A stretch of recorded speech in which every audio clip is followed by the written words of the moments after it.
નમસ્કાર મિત્રો સ્વાગત છે તમારું અમારી યુટ્યુબ ચેનલમાં। સૌથી મોટા સમાચાર સામે આવી રહ્યા છે। ક્રિકેટ મેચના 7 રનથી શ્રીલંકાની રોમાંચક જીત સામે આવી છે। ત્યારે વાત થશે પીએમ મોદી બુલેટ ટ્રેનના E10 કોચ જોશે। આગળ વાત થશે ટેરિફ દૂર કરવાથી દેશને મોટું નુકસાન થશે। આગળ વાત થશે એશિયો સમિટમાં મોદી સી પુતિનનો મજબૂત સંદેશ સામે આવ્યો છે। ત્યારે વાત થશે રામ સેતુ મુદ્દે કેન્દ્રને સુપ્રીમ કોર્ટની મોટી નોટિસ। ઇઝરાયેલી વિમાનો માટે તુર્કી હવાઈ ક્ષેત્ર બંધ કરવામાં આવ્યો। ત્યારે વાત થશે પાકિસ્તાન ભારત સાથે હવે વાતચીત કરવા માટે તૈયાર થયું છે। આગળ વાત થશે જાપાનમાં મોદીએ મુંબઈ અમદાવાદ બુલેટ ટ્રેન જોઈ। ત્યારે વાત થશે જૂનાગઢમાં સસરા આપમાં અને વહુ બીજેપીમાં જોવા મળ્યા છે। ત્યારે વાત થશે હાલોલમાં જળબંબાકાર 2 કલાકમાં 7 ઇંચ વરસાદ, રસ્તાઓ નદી બની ગયા છે। ત્યારે વાત થશે મુંબઈમાં રિલાયન્સ 2000 બેડનું મેડિકલ સિટી બનાવશે। આગળ વાત થશે ચીની દૂતાવાસે કરેલી ગણેશ ચતુર્થીની પોસ્ટ હવે ચર્ચામાં જોવા મળી છે। ત્યારે વાત થશે અમેરિકન ટેરિફને કારણે રૂપિયો રેકોર્ડ સ્તરે નીચા દરે જોવા મળ્યો છે। મિત્રો, અન્ય મહત્વના સમાચારની વાત કરીએ તો ભારતીય રૂપિયો શુક્રવારે અમેરિકન ડોલર સામે રેકોર્ડ નીચા સ્તરે પહોંચ્યો। એક જ દિવસમાં 64 પૈસાના ઘટાડા સાથે રૂપિયો 88 રૂપિયા અને 29 પૈસા પ્રતિ ડોલરના સર્વકાલીન નીચા સ્તરે પહોંચી ગયો। આ ગિરાવટનું મુખ્ય કારણ અમેરિકા દ્વારા ભારતીય સામાન પર લગાવવામાં આવેલો 50% ભારે ભરખમ ટેરિફ છે। નિષ્ણાતો માને છે કે આ ટેરિફ ભારતના આર્થિક વિકાસ અને વિદેશી વેપારને નુકસાન પહોંચાડશે। મિત્રો, અન્ય મહત્વના સમાચારની વાત કરીએ તો ચીની દૂતાવાસે કરેલી ગણેશ ચતુર્થીની પોસ્ટ ચર્ચામાં। પીએમ મોદીની ચીન મુલાકાત પહેલા ચીની દૂતાવાસે ગણેશ ચતુર્થીના દિવસે સોશિયલ મીડિયા પર તાંગ રાજવંશ અને મોગાઓ ગુફાના ફોટા શેર કર્યા। આ પોસ્ટમાં ભારત અને ચીન સદીઓ જૂના સાંસ્કૃતિક સંબંધોની યાદ અપાવી। તાંગ રાજવંશ એટલે કે 618થી લઈને 907ના વર્ષમાં ચીનનો સુવર્ણ યુગ કહેવાતો, જે સાંસ્કૃતિક સિદ્ધિઓ અને સિલ્ક રૂટ વેપાર માટે પ્રસિદ્ધ હતો। ચીનના આ સંદેશને રાજનૈતિક દ્રષ્ટિએ મહત્વપૂર્ણ મનાઈ રહ્યો છે। મિત્રો, અન્ય મહત્વના સમાચારની વાત કરીએ તો મુંબઈમાં રિલાયન્સ 2000 બેડનું મેડિકલ સિટી બનાવશે। રિલાયન્સ ફાઉન્ડેશનના અધ્યક્ષ નીતા અંબાણીએ RIL AGM 2025માં જાહેરાત કરી છે કે મુંબઈમાં 2000 બેડનું એડવાન્સ મેડિકલ સિટી બનાવવામાં આવશે। આ ભવિષ્યની હોસ્પિટલ આર્ટિફિશિયલ ઇન્ટેલિજન્સ અને અત્યાધુનિક તબીબી ટેકનોલોજીથી સજ્જ હશે। AI સંચાલિત સિસ્ટમ દર્દીઓના રોગનું ઝડપી અને સચોટ નિદાન કરવામાં મદદ કરશે। ખાસ કરીને ગંભીર રોગોને પ્રારંભિક તબક્કે ઓળખવામાં તે ઉપયોગી થશે।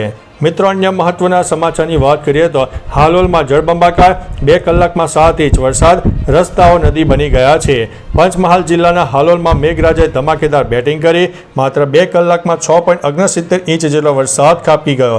ભારે વરસાદને કારણે હાલોલના મુખ્ય માર્ગો પાણીમાં ગરકાવ થઈ ગયા અને રસ્તાઓ અને નદીઓ માં ફેરવાયા હોય તેવા દ્રશ્યો સામે આવ્યા।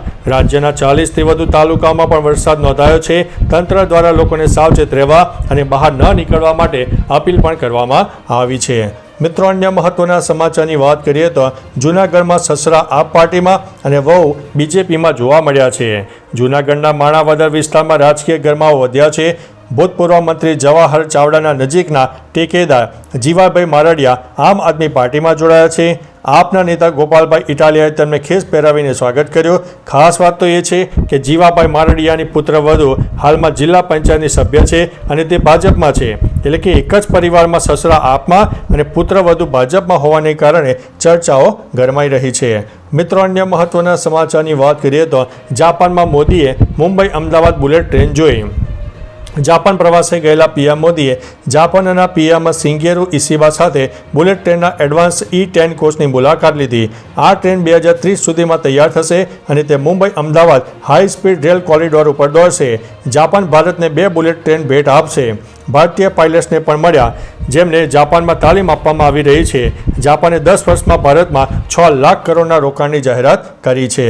મિત્રો, અન્ય મહત્વના સમાચારની વાત કરીએ તો પાકિસ્તાન ભારત સાથે વાતચીત કરવા માટે તૈયાર થયું છે। પાકિસ્તાનના વિદેશ મંત્રી ઇશાક ડારે કહ્યું છે કે તેમણે દેશ જમ્મુ કાશ્મીર સહિતના તમામ પડતર મુદ્દાઓ પર ભારત સાથે ગૌરવપૂર્ણ અને આદરપૂર્વક રીતે વાતચીત કરવા તૈયાર છે। તેમણે ભારપૂર્વક કહ્યું છે કે પાકિસ્તાન વાતચીત માટે ભીખ માગશે નહીં। જોકે ભારતે સ્પષ્ટ કહી દીધું છે કે તે પાકિસ્તાન સાથે ફક્ત પાકિસ્તાન અધિકૃત કાશ્મીર એટલે કે POK અને આતંકવાદના મુદ્દાઓ ઉપર જ વાતચીત કરશે। મિત્રો અન્ય મહત્વના સમાચારની વાત કરીએ તો ઇઝરાયેલી વિમાનો માટે તુર્કી હવાઈ ક્ષેત્ર બંધ. તુર્કે ઇઝરાયલ સામે કડક પગલું ભર્યું છે. ગાઝામાં ઇઝરાયલની લશ્કરી કાર્યવાહીનો વિરોધ કરતા તુર્કે ઇઝરાયલ સાથેના તમામ વેપાર અને આર્થિક સંબંધો પૂર્ણ વિરામ મૂકી દીધો છે. ઉપરાંત ઇઝરાયેલી વિમાનો માટે તુર્કીનું હવાઈ ક્ષેત્ર બંધ કરી દીધું છે અને બંદરો ઉપર પ્રતિબંધ મૂક્યો છે. વિદેશ પ્રધાન હકાન ફિદાને કહ્યું છે કે ઇઝરાયલ છેલ્લા 2 વર્ષથી ગાઝામાં ખૂબ જ તકલીફો પહોંચાડી રહ્યું છે અને માનવ મૂલ્યોને અવગણી રહ્યું છે. મિત્રો અન્ય મહત્વના સમાચારની વાત કરીએ તો રામ સેતુ મુદ્દે કેન્દ્રને સુપ્રીમ કોર્ટની નોટિસ. સુપ્રીમ કોર્ટે રામ સેતુને રાષ્ટ્રીય સ્મારક જાહેર કરવાની માંગ કરી છે. કેન્દ્ર સરકારે નોટિસ પણ જારી કરી છે. આ અરજી ભૂતપૂર્વ રાજ્યસભા સાંસદ સુબ્રમણ્યમ સ્વામીએ કરી છે. અરજીમાં જણાવાયું છે કે 19 જાન્યુઆરી 2023ના સુપ્રીમ કોર્ટના આદેશ અનુસાર કેન્દ્ર સરકારે રામ સેતુને રાષ્ટ્રીય વારસો જાહેર કરવા પર વિચારણા કરવાની વાત કરી છે. હવે સુપ્રીમ કોર્ટે આ મુદ્દે કેન્દ્ર પાસેથી જવાબ માંગ્યો છે. મિત્રો અન્ય મહત્વના સમાચારની વાત કરીએ તો એસસીઓ સમિટમાં મોદી, શી અને પુતિનનો મજબૂત સંદેશ સામે આવ્યો છે. એસસીઓ સમિટમાં મોદી, શી જિનપિંગ અને પુતિનની મુલાકાતે વૈશ્વિક રાજકારણમાં મોટો સંદેશો આપ્યો છે. આ ત્રિપક્ષીય હાથમેળથી અમેરિકાને ખાસ કરીને ટ્રમ્પને મજબૂત સંકેત મળ્યો છે. તેમની નીતિઓ અમેરિકા માટે એકલતા સર્જી રહી છે. ભારત આ બેઠક દ્વારા પોતાની વિકલ્પ શક્તિ દર્શાવવા માગે છે, જ્યારે ચીન અને રશિયા પોતાનો પ્રભાવ વધારવા માગે છે. આ સહકાર વૈશ્વિક તાકાતના સંતુલનમાં ફેરફાર લાવી શકે છે. મિત્રો અન્ય મહત્વના સમાચારની વાત કરીએ તો ટેરિફ દૂર કરવાથી દેશને મોટું નુકસાન થશે. યુએસ અપીલ કોર્ટે ડોનાલ્ડ ટ્રમ્પના ટેરિફને ગેરકાયદેસર ગણાવ્યા બાદ ટ્રમ્પે નિવેદન આપ્યું છે.